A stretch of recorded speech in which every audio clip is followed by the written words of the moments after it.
లలిత exchange Utsav పాత నగల అదే బరువుకి కొత్త నగలు తీసుకో నగల ప్రైస్ లో 20% ఆదా చేసుకోవచ్చు. ఎన్టీ రామారావు గారు తన చైతన్య రథాన్ని వాళ్ళ కొడుకు రన్ చేశారంటున్నారండి, హరికృష్ణ. అలాగే బాలకృష్ణతో ఎలా ఉండేవాడు, తన అంటే ఈ సినిమా రంగం తన యొక్క వారసుడేమో బాలకృష్ణ అని చెప్పారండి. అలాగే సినిమా రాజకీయంగా అది అయితే సినిమా వారసుడు అయితే బాలకృష్ణ. హరికృష్ణ గురించి అసలు ఎలా మాట్లాడేవారు, ఆయన కొద్దిగా అగ్రెసివ్గా ఉన్నట్టు అనిపించేదండి మాకు చూడడానికి. అంటే హరికృష్ణ ఎప్పుడు కూడా నేను ఒక చీఫ్ మినిస్టర్ గారి కుమారుడినని, ఒక ఎన్టీఆర్ అంటే గొప్ప ఫ్యామిలీలో నేను ఒక సభ్యుడినని ఏ రోజు అతను గర్వపడటం కానీ ఆ విధంగా బిహేవ్ చేయటం కానీ ఉండేది కాదు. ఈవెన్ డ్రైవర్లతో కూడా మిగిలిన కొడుకుల కంటే కూడా డ్రైవర్లంతా అతన్ని లైక్ చేస్తారు హరికృష్ణని. ఎంత సింపుల్ మ్యాన్ అంటే నన్ను మామ అని పిలిచేవాడు. ఓకే.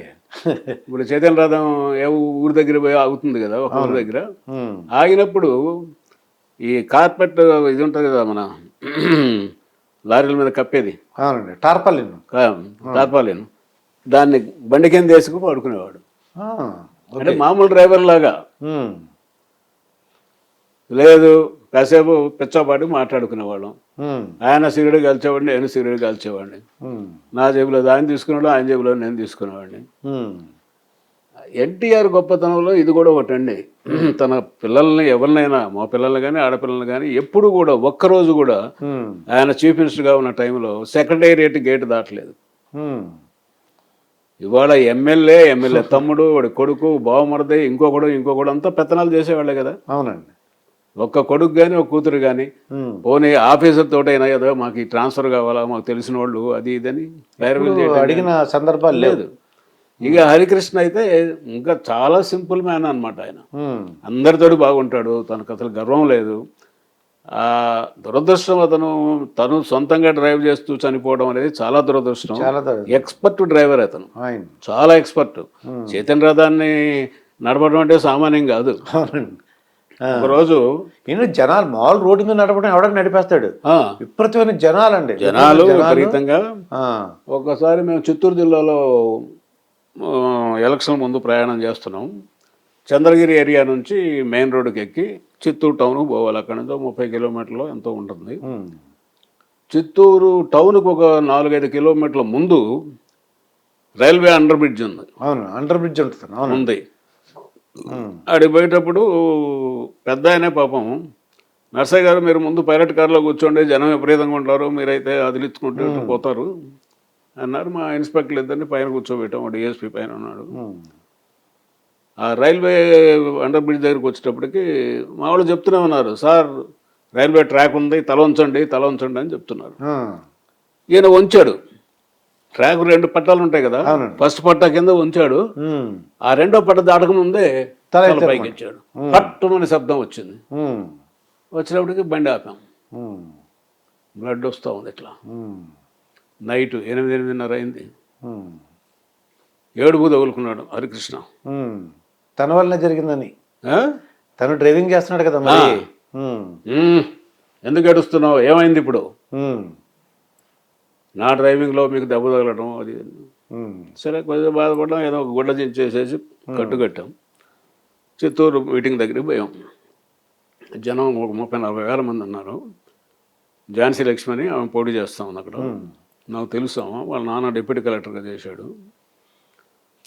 జనం అంతా ఏదో ఎన్టీఆర్ మీద రాళ్ళు వేశారు, దెబ్బలు తగిలినాయి, కట్లు కొట్టుకొని వచ్చారని చెప్పి పెద్ద కమోషన్ అన్నమాట జనంలో, అలజడి. నేను చెప్పిన మైకులో చెప్పి, ఏం కాలేదురా బాబు, ఇట్లా జరిగింది, మీరు తొందరపడొద్దు అనవసరంగా అని చెప్పి. అప్పుడు త్రివిక్రమరావు గారు వీళ్ళ బ్రదరు, ఎన్టీఆర్ బ్రదర్, ఆయన కూడా ఉన్నాడు మా దగ్గర. ఆయన, నర్సయ్య గారు మనం చెప్తే మూర్ఖుడు వెండో, మొండి పట్టుదల, ఏం చేద్దామన్నాడు. మరి నువ్వు సొంత మనిషి, నువ్వు చెప్పకపోతే, నువ్వు చెప్తే వినకపోతే నేను చెప్తే వింటాడాయా? అందులో ఈయన ఉపన్యాసం మొదలుపెట్టి నరాలన్నీ బిగదీసి మాట్లాడతాడు.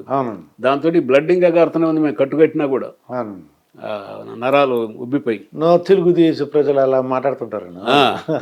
నేను అప్పుడు ఆవిడ ఝాన్సీ లక్ష్మి తెలుసు కాబట్టి, అమ్మ చూడు ఆయన ఇట్లా ఆపడు, మేము ఎంత చెప్పినా విండు, నువ్వు మైక్ పట్టుకొని ఉమ్, అన్నా నేను గెలుస్తున్నా, ఉమ్. మీరు ఆవేశపడొద్దు, మాట్లాడొద్దు అని చెప్పి బ్రతిలాడి కళ్ళని పెట్టుకో అని చెప్పి చెప్తే ఆమె అట్లే చేసింది. ఉమ్, ఆపాడు. ఆపిన తర్వాత బలవంతంగా హెడ్ క్వార్టర్ హాస్పిటల్ తీసుకెళ్ళాం. ఉమ్, ఎంత దౌర్భాగ్య పరిస్థితి అంటే సీఎం వస్తూ ఉంటే కనీసం అక్కడ అంబులెన్స్ ఉండాలి కదా, అవునండి. అంబులెన్స్ లేదు, ఉమ్, కరెంటు లేదు ఉమ్, హాస్పిటల్లో, ఉమ్, ఎక్స్రే లేదు. ఉమ్, ఏం చేయాలో మనకి పైపెన్ దెబ్బ, ఇది స్కల్ ఏమన్నా అయిందో మనకు తెలియదు కదా చీకటి. అవును. ఇంకా అదే పనిగా రాయవలూరు పోయాం. ఉమ్, రాయవలూరు పోతే హాస్పిటల్లో వాళ్ళు ఎక్స్రేలు అన్నీ తీసేసి ఏం లేదులేండి, సూపర్ ప్లేస్ దెబ్బే, ఉమ్, స్కల్కి ఏం కాలేదు, లోపల ఏం కాలేదు ఉమ్, అనగానే పదండి అంటాడు ఈయన ఉమ్, ఎన్టీఆర్. మేము రావండి, ఉమ్, ఇవాళ రెస్ట్ తీసుకోవాల్సిందే ఇక్కడ మీరు, వాళ్ళు ఏం చెప్పినా కూడా అని బలవంతంగా పెట్టాం. అది చాలా మంచి మనిషి అండి అతను. అయితే మొత్తానికి చంద్రబాబు నాయుడు గారు ఈ తెలుగుదేశం పార్టీని కాపాడారండి, ఆ లక్ష్మీపార్టీ దగ్గర నుంచి కాపాడారు. అయితే ఇప్పుడు అప్పుడే కాదు, అంతకుముందు కూడా భాస్కరరావు టైంలో కూడా మైసూరులో కాపాడింది కూడా ఆయనే. ఆయనే అది 2 సార్లు జరిగింది. ఇప్పుడు 3వసారి ఏంటంటే ఈ జగన్ ప్రభుత్వం మీద తిరుగుబాటులాగా ఉంది కొద్దిగా. ఈయన కొద్ది పెద్ద ఆయన కాబట్టి నెక్స్ట్ ఎవరు అవకాశం తెలుగుదేశం పార్టీలో జూనియర్ ఎన్టీఆర్కి అయినా అవకాశం ఉందంటారా? లోకేష్ ఒక ఆయన ఉన్నాడు, జూనియర్ ఎన్టీఆర్. ఇది వాళ్ళే కావాలని ఉంది, ఇంకొకరైనా కావచ్చు, ఏముందండి దానికి. ఇప్పుడు వారసత్వం ఇది ఏమైనా రాజకీయ రాచరికమా? కాదు కదా. తండ్రి తర్వాత కొడుకు రావాలా, కొడుకు తర్వాత ఇంకోళ్ళు రావాలా, అది ఏం లేదండి. ప్రజలు ఎవరు ఎన్నుకుంటే వాళ్ళు, అది ఎవరైనా రావచ్చు. ఆ పార్టీలో ఎవరైనా కొత్త ఇంకో నాయకుడు కూడా వచ్చినా, జూనియర్ ఎన్టీఆర్ అయినా కావచ్చు, లోకేష్ అయినా కావచ్చు, ఇంకొకళ్ళైనా కావచ్చు, దానికేముందని. అది ఇప్పుడు చెప్పలేము మనం అట్లా. అంటే వీళ్ళు ఏమంటారంటే లోకేష్కి ప్రిఫరెన్స్ ఇస్తున్నారు, జూనియర్ ఎన్టీఆర్ పక్కన పెట్టారు అంటుంటారు. పక్కన పెట్టేది ఏముంది, అతని సినిమాలు అతను చేసుకుంటున్నాడు. ఈయనేమో ఈ 2-3 ఏళ్ళ నుంచి మినిస్టర్గా చేసి ఎమ్మెల్సీగా ఉండి ఉన్నాడు కదా. అందులో పక్కన పెట్టడం అంటూ ఇదేం కాదు లేకండి అది. సరే, ఆల్రెడీ ఇప్పుడు 4 ఏళ్ళు 3 ఏళ్ళు ఏమో మినిస్టర్గా చేశాడు అతను లోకేష్. అవునండి. తర్వాత ఇప్పుడు ఎమ్మెల్సీ ఉంది. అవునండి. మరి ఇతనేమో జూనియర్ ఎన్టీఆర్ ఏమో సినిమాల్లో బిజీగా ఉన్నాడు కదా, ఆస్కార్ అవార్డు అది ఇదంతా.